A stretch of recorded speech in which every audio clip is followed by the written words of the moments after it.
It's the Southland Casino Hotel Grizzlies draft update. I'm Michael Wallace, joined by Gary Parrish of the Grind City Media Gary Parrish Show. Also, Gary is one of the preeminent college basketball insiders for CBS Sports. Gary, we're talking about the Memphis Grizzlies as they're nearing the June 26 NBA draft. They go in with the number 9 overall pick.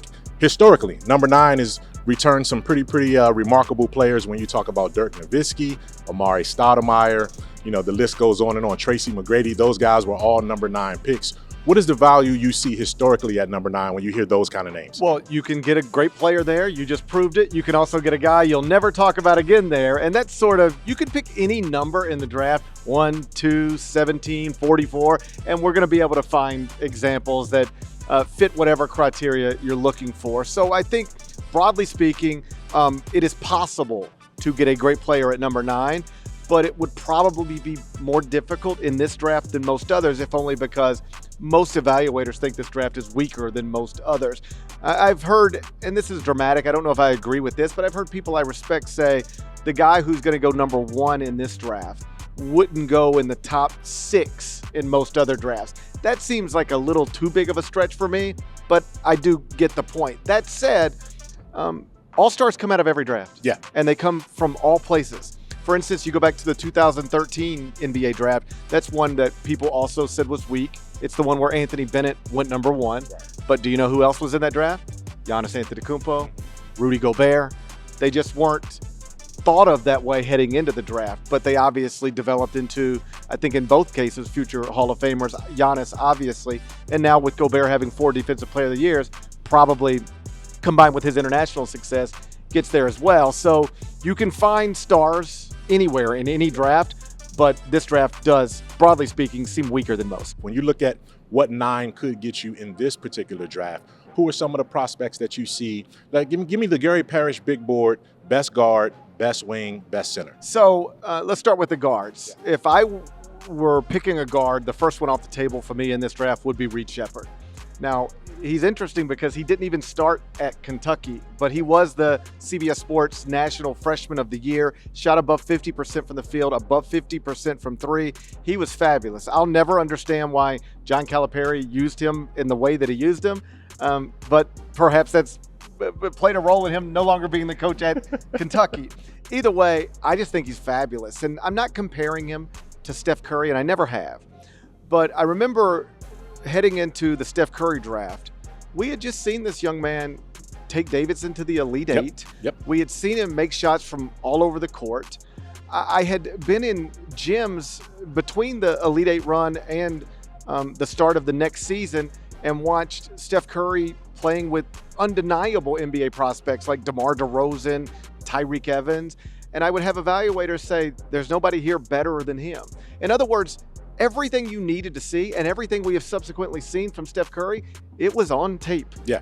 It's just in the draft process, people got so caught up on what they thought he couldn't do or what he wouldn't be, as opposed to just looking at the incredible shot making and ability to play on or off the ball. I say all that to say, I think people are doing the same thing with Reed Sheppard. We just watched him play on the ball, off the ball, make shots in transition, make shots coming off of ball screens, make shots in every way you can make shots. He's a good athlete, 42-inch vertical at the combine. So if I told you the best shooter in the draft is also a top-shelf athlete who can play on or off the ball, you wouldn't be questioning it. But for some reason, some people do. I love Reed Sheppard. Yes. He would be the first guard off the board for me. And his teammate at Kentucky would probably be, if not the second, certainly on the list of people I'm looking at, that would be Rob Dillingham. Dalton Connect out of Tennessee, your reigning SEC Player of the Year. That's actually who I have going to the Grizzlies at number 9 in my latest mock draft. So those are some guards. Connect a little bit more of a wing, but those are some guards that I'm really high on in this 2024 NBA draft. You go to the front court, the guy who I believe is going to go number 1 in the draft is the guy who I would also take number 1 in the draft. That's Alex Sarr. He's an international prospect. He's from France. People here will be very familiar with his most likely comp, which is Jaren Jackson Jr. He's 7'1". He flies around, blocks shots, alters shots. He doesn't shoot it at this age the way Jaren shoots it now. But when you watch him, the statistics aren't there. Like, it's not good numbers, percentages, but it looks fine. It looks like he's going to be able to make that shot. So would he be the number one pick in most people's drafts? Other years? Probably not. But in this draft, he does appear to be the best prospect available. And we could have centers go 1A and 2. It's not the way I would do it, but Donovan Clingan is going to go very high in this draft as well. I know Grizzlies fans are wondering, is he going to be available at 9? I'd say probably not, but not definitely not, because outside of Alex Sarr and maybe one or two other guys, anybody in that range could go 2 or 9. Right. Like the guy you see in some mock drafts going 2 right now really might be available at number 9 for the Grizzlies on draft night. So it's going to be fascinating to see how this thing unfolds. That's why when you hear folks say things like, if you're the Grizzlies, who would you take at number 9? Well, first you got to tell me who are the first 8 guys off the board. And it's hard to know who those 8 guys are going to be at this point. There's such a variance when you talk about this draft, even from one. Sarr is a guy that's, most people are saying he's at the top of the list right now in terms of going number 1 overall, which the Hawks have that pick. But anyone after that, it's up in the air. There's still a lot of work to do.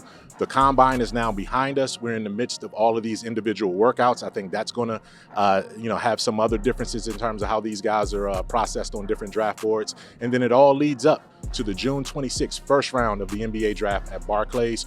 We'll have you definitely covered from Grind City Media. For Gary Parrish, I'm Michael Wallace. Keep it locked on all of our Grizzlies draft content presented by Southland Casino Hotel.